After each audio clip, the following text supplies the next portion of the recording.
Assalamualaikum warahmatullahi wabarakatuh. Selamat pagi teman-teman mahasiswa. Mudah-mudahan dalam kondisi sehat. Saya tidak capek-capek mengingatkan gitu ya. Lebih tepatnya mengingatkan untuk menjaga 3M-nya.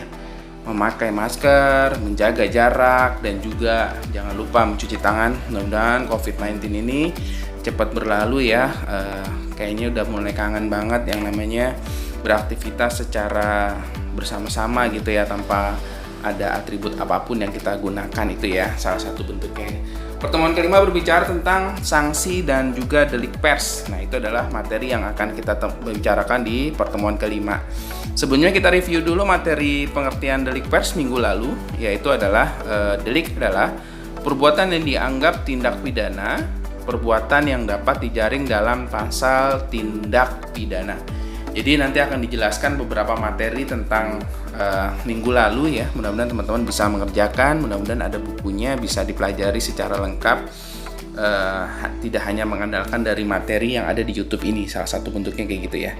Kita akan berbicara lagi lebih lanjutnya tentang sanksi-sanksi dari delik pers itu apa aja ya. Nah, ini akan saya jelaskan bahwa pengertian sanksi adalah sanksi dalam Kamus Bahasa Indonesia dijelaskan adalah pengesahan, penungguhan, tanggungan atau hukum untuk memaksa orang menepati perjanjian atau menaati ketentuan undang-undang, tindakan-tindakan sebagai hukum pada suatu negara. Nah, jadi sanksi itu berbicara tentang semacam sesuatu hal yang melanggar akan diberikan sebuah teguran, sanksi berupa denda maupun kurungan dalam suatu penjara. Itu adalah salah satu bentuk. Tapi dalam konteks delik pers, sanksi tersebut bisa berupa macam-macam bentuknya. Itu salah satu bentuknya. Sementara itu menurut ketentuan Undang-Undang Nomor 40 Tahun 1999 tentang pers, sanksi delik pers dalam bentuk hukuman pidana hanya dikenakan terhadap setiap orang atau perusahaan pers yang melanggar ketentuan pasal 4 ayat 2, ayat 3, pasal 5 ayat 1 dan ayat 2, pasal 9 ayat 2, pasal 12 dan pasal 13. Hukuman pidana yang dijatuhkan tidak dalam bentuk hukuman penjara tetapi dalam bentuk denda minimal 100 juta dan maksimal adalah 500 juta. Wow, lumayan ya denda yang dikenakan. Itu adalah salah satu bentuk yang dikenakan dalam sanksi. Sementara itu saya akan menjelaskan beberapa penjelasan pasal-pasal yang harus diperhatikan oleh wartawan ataupun masyarakat berbicara tentang delik pers. Nah gitu ya, ini biasanya wartawan tidak tahu gitu ya. Jadi kita harus paham tentang hal tersebut walaupun kita sebagai orang awam, tapi kita harus memahami tentang penjelasan pasal-pasal delik pers. Yang pertama berbicara tentang penyensoran dan pemberedelan. Itu diatur pada pasal 4 ayat 2 Undang-Undang 40 tahun 99 tentang pers, bahwa terhadap pers nasional tidak dikenakan penyensoran, pemberedelan atau pelarangan penyiaran. Nah, itu adalah salah satu undang-undang yang sudah direvisi pasca reformasi. Itu salah satu bentuknya, maka dikenal dengan Undang-Undang Nomor 40 tahun 1999. Sensor adalah orang atau badan yang bertugas memeriksa atau mempertimbangkan berita-berita atau surat-surat, buku-buku yang akan disiarkan ataupun diterbitkan.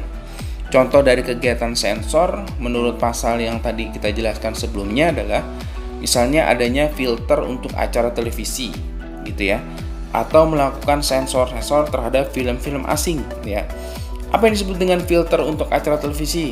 Yang kemarin saya jelaskan ada keterangan 17 untuk 13, umur 13, di atas 17 gitu ya. Dan kita juga bisa melihat beberapa adegan yang disensor saat kita menonton acara di televisi gitu ya, karena tidak dianggap bukan budaya kita, maka disensor itu ya.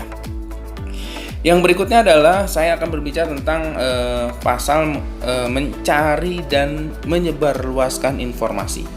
Masih di pasal 4 ayat 3 Undang-Undang 40 tahun 99 tentang pers, yang bunyinya adalah untuk menjamin kemerdekaan pers, Pers nasional mempunyai hak mencari, memperoleh dan menyebarluaskan gagasan dan juga informasi. Nah, ini ya, kita akan berbicara tentang Undang-Undang Nomor 40 tahun 1999 semua. Saya akan perjelas.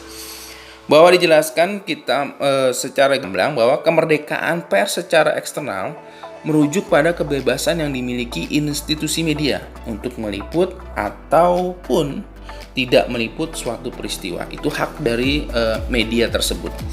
Contohnya adalah media itu berhak mendapatkan kebebasan liputan serta menyiarkan kasus yang di pemerintahan ataupun non pemerintahan, baik itu kasus-kasus yang merugikan negara atau menguntungkan negara. Nah, itu adalah berbicara yang harus pokoknya semua hal bisa diliput oleh media. Itu salah satu bentuknya.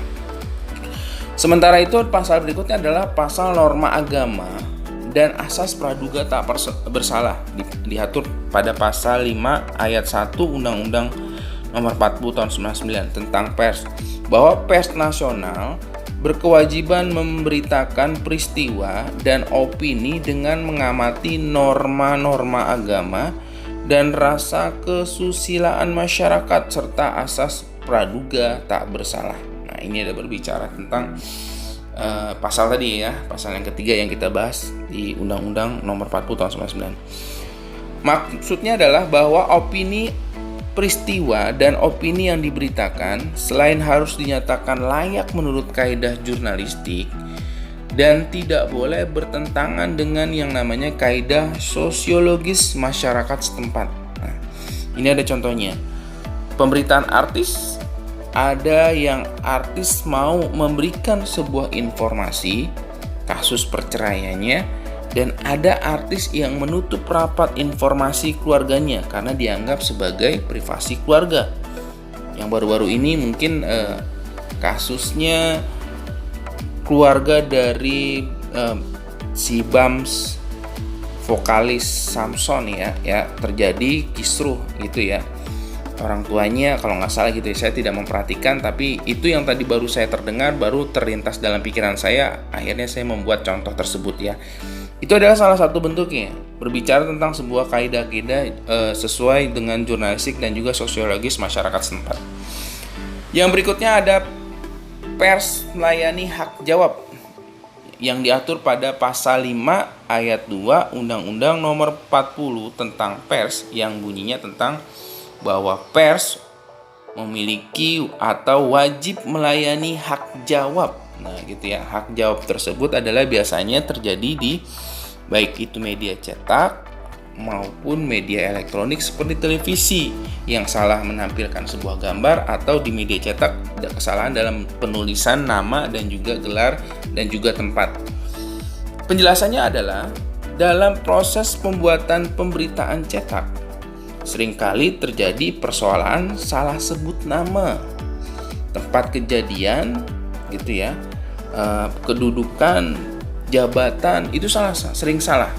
Maka harus ada kegiatan ralat tulis yang dilakukan oleh awak media, biasanya ditulis di bawah keterangan di bawahnya bahwa mereka salah menulis pada edisi kapan. Ya, contohnya adalah kesalahan wartawan saat menyebutkan pelantikan Ketua Umum Partai Keadilan Sejahtera PKS Anies Mata.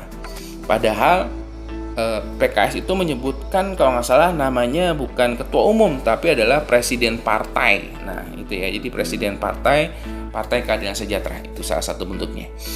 Ini adalah ada latihan yang harus teman-teman lakukan, ada 3 latihan. Yang pertama, sebutkan bunyi pasal 9 ayat 2 Undang-Undang Nomor 40 tentang pers. Ini ada di buku.